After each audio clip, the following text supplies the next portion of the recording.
Feedback is honest and needed. That encouragement let me know that it's possible. Feedback is one of the most selfless acts that we can do towards one another. One of the most important pieces of feedback I ever received was from my manager on the power of the pause. Now, whilst my natural tendency is to find solutions by all means necessary, I have grown to realize and practice the power of reflecting and sitting with a challenge. It has allowed me to be more inclusive and consider more points of view.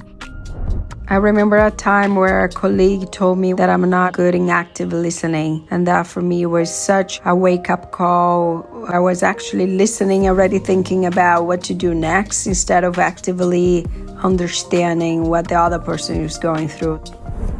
So when I first joined Netflix, I would commute into Los Gatos, and I had 3 days to do a week's worth of work. And I used to just plow through that place and turn everything upside down and leave. And somebody pulled me aside and said, "You have no idea the wake that you leave when you leave town." So it was great advice to be mindful of how disruptive I might be when I'm just trying to get things done. Some of the most impactful feedback I ever received was from my boss. He called me in for a feedback session and told me he had a top 10 list for me, at which point I prayed for the earth to swallow me whole because I thought it was doom and gloom.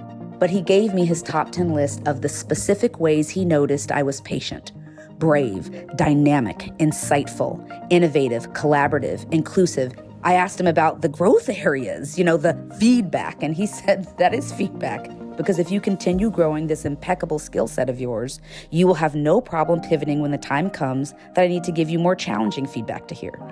And he was right. What I was heartened to learn is that all of this feedback comes from a place of good intent. The intent is never to tear people down. It's actually to show care and concern for the people you work with.